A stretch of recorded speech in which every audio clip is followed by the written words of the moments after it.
100% job గ్యారెంటీతో ISTTM business school admissions open.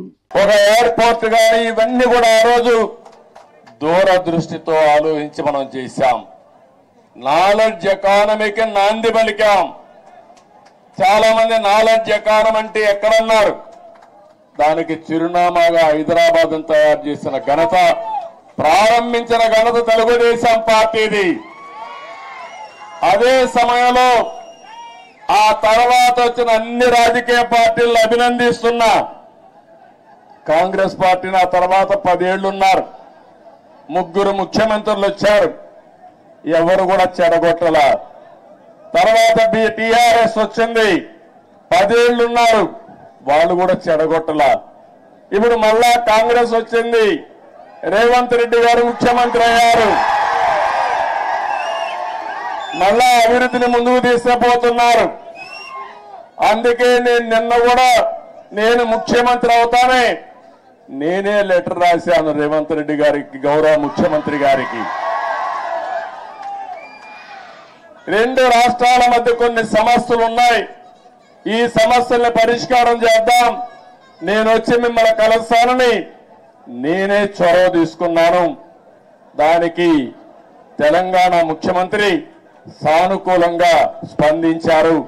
అందుకు ఈ సభ ద్వారా కూడా మనస్ఫూర్తిగా ధన్యవాదాలు తెలియజేస్తున్నారు. తెలుగు జాతి ఒకటి, అన్నదమ్ములు విడిపోతాం, విడిపోతే చిన్న చిన్న సమస్యలు వస్తాయి, భావోద్వేగాలు ఉంటాయి, కానీ అది శాశ్వతంగా ఉండకూడదు. ఎప్పుడైనా అన్నదమ్ములు విడిపోయినా బయట వాళ్ళు మన మీదకి వస్తే మన ఇద్దరం ఒకటేనని చెప్పి నిరూపిస్తామనా కాదా అని మిమ్మల్ని అడుగుతున్నా. ఆ ఐకమత్యం ఇక్కడ ఉండాల్సిన అవసరం ఉంది. మన జాతి ఒకటి, తెలుగు జాతి, మనం మాట్లాడే భాష ఒకటి, తెలుగు భాష. భాషను కాపాడుకోవాలి, జాతి ప్రయోజనాలు పరిరక్షించుకోవాలి, 2 రాష్ట్రాలు కూడా బాగుపడాలి, ముందుకెళ్ళాలి. అదే తెలుగుదేశం పార్టీ ద్వేయం కూడా అవునా కాదా మీరే ఆలోచించుకోవాల్సిన అవసరం ఉంది. ఇంకొక పక్కన మీరు ఒకసారి చూస్తే 2 రాష్ట్రాలు విడిపోయిన తర్వాత, అన్నాదమ్ములు విడిపోయిన తర్వాత ఎవరి కుంపటి వాళ్ళదే. కష్టపడితే సుఖపడతారు, ఎక్కువ సంపాదించుకుంటే ఆనందంగా ఉంటారు. అయితే అదే సమయంలో ఏదైనా కలిసి పనిచేస్తే ఒక న్యూ ఎనర్జీ కూడా వస్తుంది. ఇద్దరు ఐకమత్యంగా ఉంటే ఐకమత్యం చాలా బలాన్ని ఇస్తుంది. ఒకప్పుడు 42 మంది ఎంపీలు ఉండేవాళ్ళు ఆంధ్ర రాష్ట్రంలో, దగ్గర ఒక 18 మందో 16 మందో రాజ్యసభ మెంబర్లు ఉండేవారు. ఇప్పుడు 2 రాష్ట్రాలు విడిపోయిన తర్వాత తగ్గిపోయినాయి. కానీ ఏ సమస్య వచ్చినా నేను ఒకటే చెప్తున్నాను, నాకు ఆంధ్రప్రదేశ్ అని తెలంగాణని కాకుండా 2 రాష్ట్రాల ప్రయోజనాలు, తెలుగు జాతి ప్రయోజనాలు కాపాడడానికి ముందరుంటాను. కొంతమంది ఆలోచిస్తున్నారు గొడవలు పెట్టుకుంటే సమస్యల పరిష్కారం అవుతాయని. గొడవలు పెట్టుకుంటే నీళ్లు రావు, సమస్యల పరిష్కారం కావు, అభివృద్ధి జరగదు, దానివల్ల లాభం కంటే ఎక్కువ నష్టం వస్తుంది. ఆ విధంగా కాకుండా ఎక్కడికక్కడ సానుకూలంగా చర్చల ద్వారా ఏదైనా సమస్యలుంటే పరిష్కారం చేసుకుని ముందుకు పోవడంలో 2 రాష్ట్రాలు కూడా ముందుకు పోవాల్సిన అవసరం ఉంది. ఇంకొక విషయం కూడా మనం గుర్తుపెట్టుకోవాలి, 2 రాష్ట్రాల్లో మనోభావాలు ఉన్నాయి.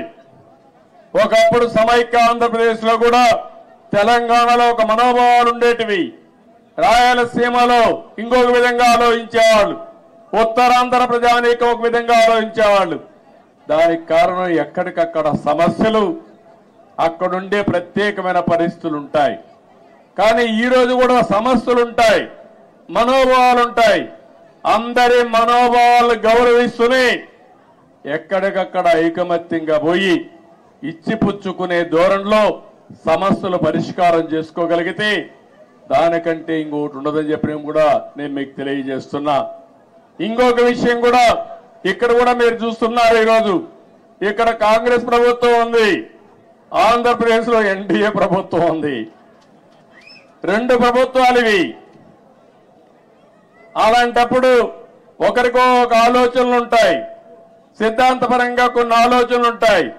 కానీ ఏ ఉన్నా తెలుగు జాతి ప్రయోజనాలు వచ్చినప్పుడు మాత్రం అందరం కలిసి పనిచేసుకోవాల్సిన అవసరం ఉందని చెప్పి కూడా నేను మీకు తెలియజేస్తున్నా. ఆ దిశగానే నిన్న చర్చలు జరిగాయి. ఆ చర్చలు చాలా వరకు ముందుకు తీసుకుపోతాయని కూడా నేను ఆశిస్తున్నా. కొంతమంది ఆలోచిస్తున్నారు, ఆ ఆలోచనలు మంచివి కాదు. నేను ఒకటే చెప్తున్నా, ఆ రోజు కూడా ఇన్ని జరిగితే చాలా మంది చాలా విషయాలు మాట్లాడితే నేను చేసిన అభివృద్ధిని కూడా కొంతమంది వక్రీకరించి మాట్లాడారు. కొంతమంది అన్నారు, నువ్వు మొత్తం హైదరాబాద్ నే అభివృద్ధి చేశావు కాబట్టి రాష్ట్రం విడిపోయిందని కూడా శాపనార్థాలు పెట్టిన వాళ్ళు కొంతమంది ఉన్నారు నా మీద. నేను ఒకటే ఆ రోజు చెప్పాను, ఆ రోజు కానీ ఈ రోజు కానీ, ముందు ఒక ప్రాంతం అభివృద్ధి కావాలి, అది రాజధానితో ప్రారంభమవుతుంది, అది చివరికి మారుమూల ప్రాంతాలకు కూడా స్ప్రెడ్ అవుతుందని చెప్పి ఆ రోజు చెప్పా.